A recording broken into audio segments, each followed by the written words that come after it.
Hey everybody, hope you guys are healthy and safe. So I am in Los Angeles right now visiting my family.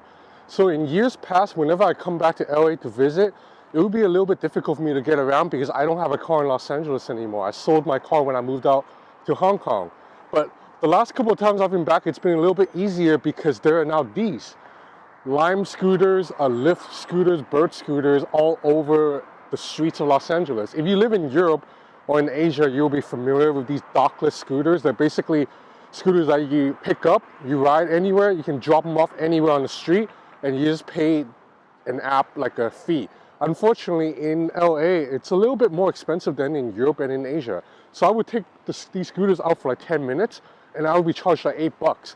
So if I go on like 4 or 5 rides over the course of a day, then I've already racked up a pretty sizable bill. Fortunately, I live close to Shenzhen, which is the capital of all hardware, including these scooters. These scooters are all made in Shenzhen.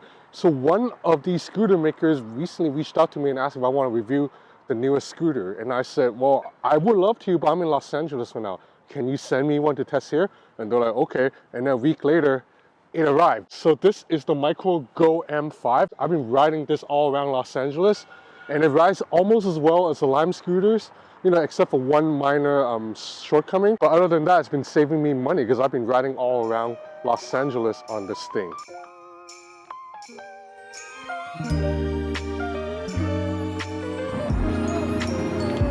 Sorry, thank you. What? No, thank you.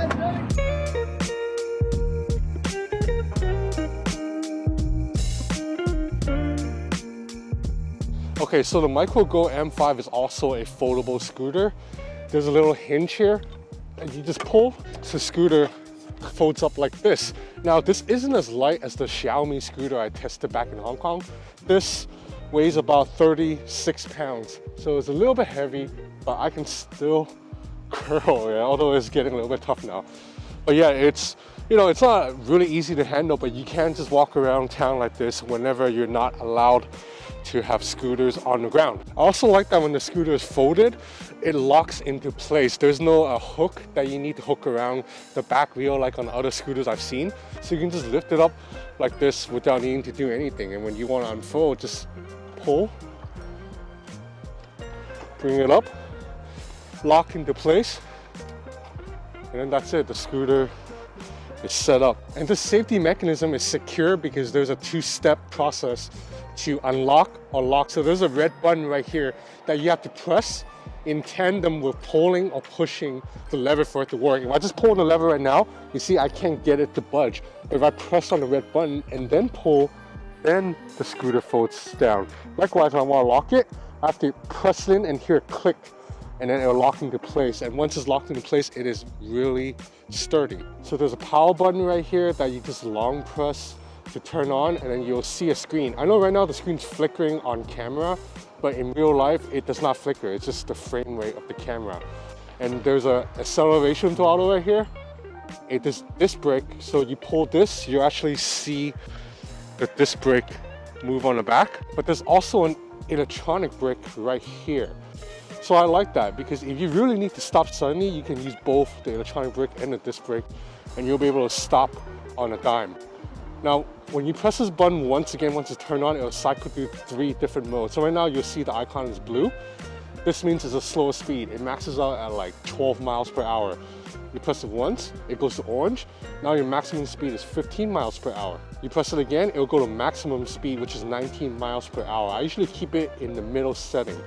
And if you double press the button, it will turn on the light. There's also a light on the bottom deck that you can already see, the blue light right there, and a light on the back wheel. That lights up at night full time, and also whenever you pull on the brake, it will also light up. So there's a 3,000 milliamp hour battery located inside this deck, and charging is done here via this charging port with a little flap that I should cover up. Now I mentioned earlier there's a shortcoming with this scooter. It is these 8.5-inch wheels. I mean, they're relatively large enough, but there's actually no air inside the tire. It's a plastic tire. The benefit of using a plastic tire instead of a normal tire is that you won't risk puncturing a tire, like getting a flat tire. But at the same time, a plastic tire does not absorb shock as well as a normal tire with air inside, because that's basically essentially a cushion. So Microgo instead has built a little shock absorption system here, it's a spring on the front wheel. But it's only on the front wheel and there's no shock absorption on the back wheel. And for the most part, whenever I ride through bumps, I do feel it on this scooter more so than, you know, my Xiaomi scooter at home or also those rental Lime scooters.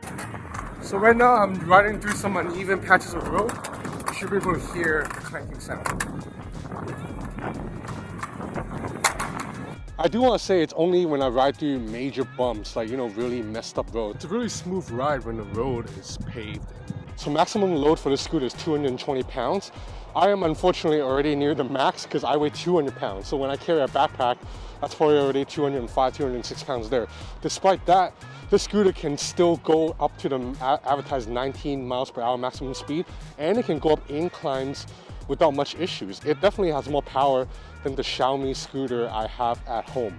Okay, so now I am going up a slight incline and you can see this, the Microgo M5 is handling it just fine. Going uphill right now.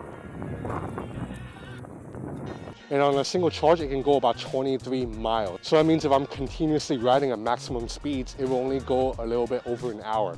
But if you're using this for short-term commutes, 5 minutes here, 10 minutes there, you'll be fine throughout an entire afternoon or an evening. Charging takes about 5-6 hours with that aforementioned port.